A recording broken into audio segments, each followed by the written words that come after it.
Howdy, BookTube, and welcome back to June on the Range. This is an inaugural BookTube event created by Michael K. Vaughan, hosted by him and myself and a bunch of other owl hoots, in which we celebrate Western novels for the month of June. Read popped out as many of these things as you want. Take them seriously, read a whole bunch of Westerns you've never heard of. Just have lots of fun with this once sovereign and now completely forgotten genre of fiction. And there have been some great Westerns that have been written. I've done read-alongs with them. I'm doing a read-along of Lonesome Dove, the greatest Western ever written, in my own opinion, with Matthew at Mayberry Book Club right now as the month goes on. I've also done previous read-alongs of Lonesome Dove, and I've made lists of Westerns that I think are really worth your serious attention. But the problem with a genre as wildly popular as Westerns once was, those of you who are not of a certain age will not believe how ubiquitous they were everywhere, including in the bookstore and the dime store, the drugstore where bookstores used to be sold. The problem with that kind of popularity is that anybody can jump on that bandwagon. Publishers suddenly realize there's a greater hunger than they can fill, and they'll write contracts for $3,500 left, right, and center. They won't think much about it. If they can slap a new cover on it, they'll sell. Which leads, I belatedly realized, to a lot of really, really bad books.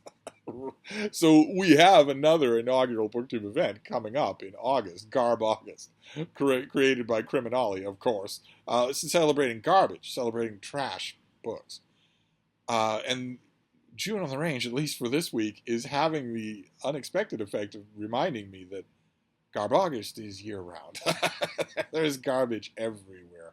It's Theodore Sturgeon's rule, right, that 90% of science fiction is crud, but then again, 90% of everything is crud.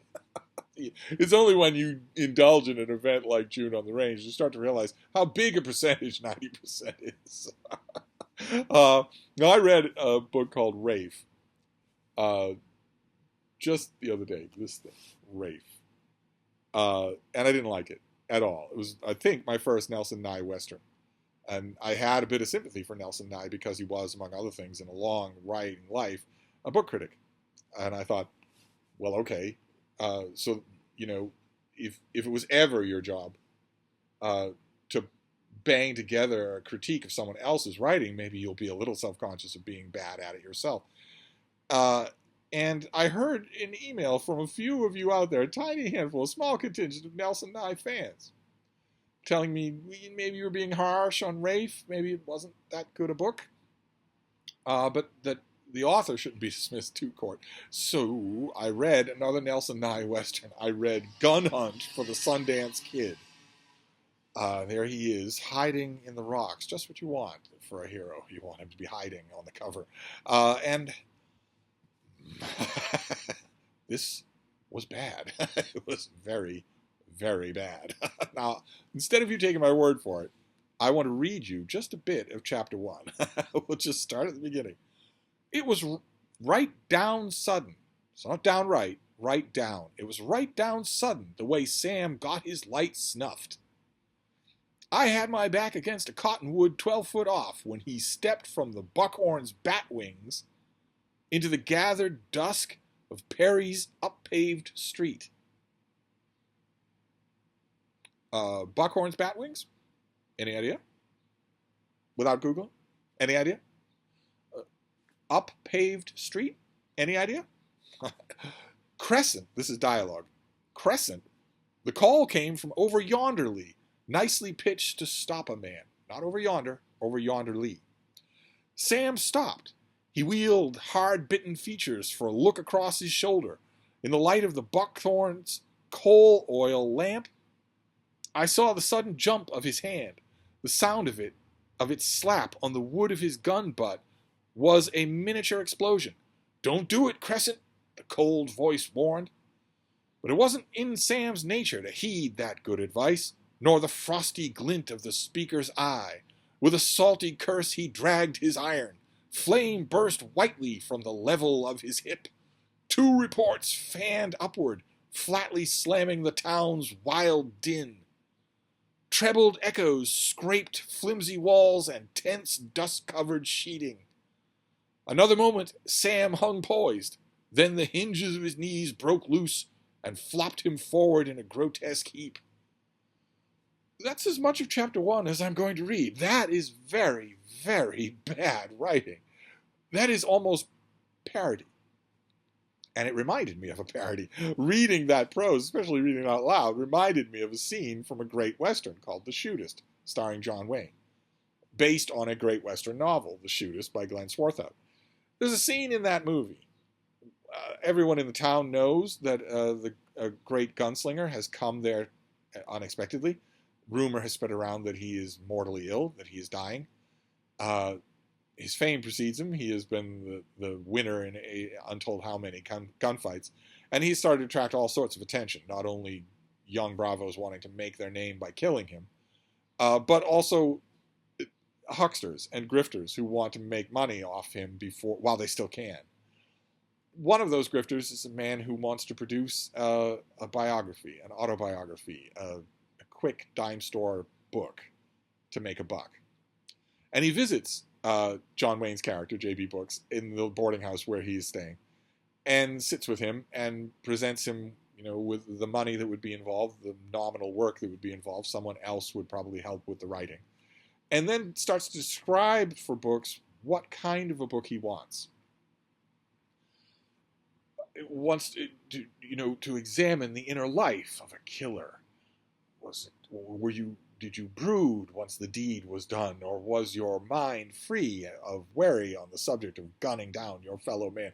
And the camera zooms in on the actor who's doing this little speech as he loses himself in the purple prose of the crappy book that he wants to produce with J.B. Brooks' name on it. He even closes his eyes as he loses himself in the moment. And then into the frame comes the barrel of a gun, an enormous Colt revolver. And the man opens his eyes and sees this gun directly in front of his face. And John Wayne's character, J.B. Brooks, says, "Make like that's a nipple."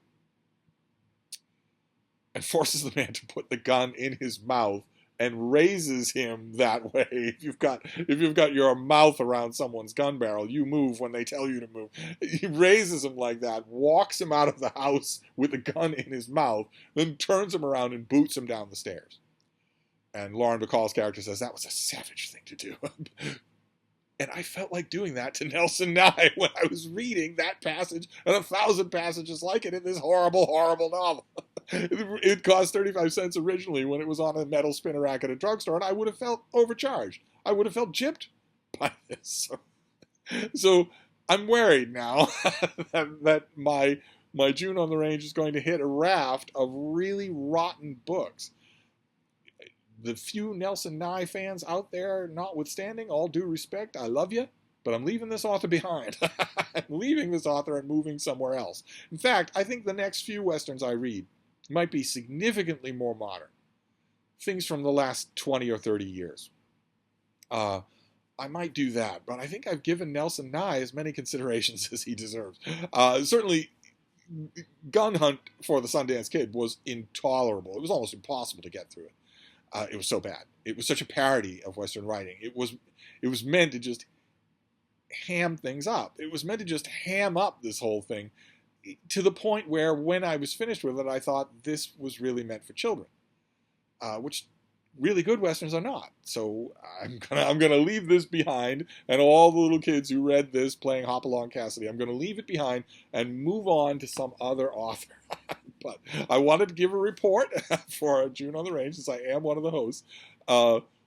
And now that I'm done, I'm going to sort of do a palate cleanser. In fact, I know exactly what my next palate cleanser is going to be. I saw it on Heather Gregg's channel, Whose Body, the first Lord Peter Wimsey novel, which I haven't reread in forever, and now I want to. So I will probably use that as a palate cleanser, or Bring Up the Bodies by Hilary Mantel, which I'm crawling my way through it, but boy, oh boy, does it solve everything.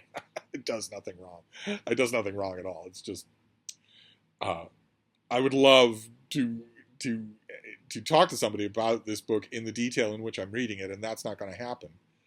But anyway, to put it mildly, that is a long way off from Gun Hunt for the Sundance Kid, so I'm going to hope for better luck next time, and I will let you know all about it. Thank you, BookTube.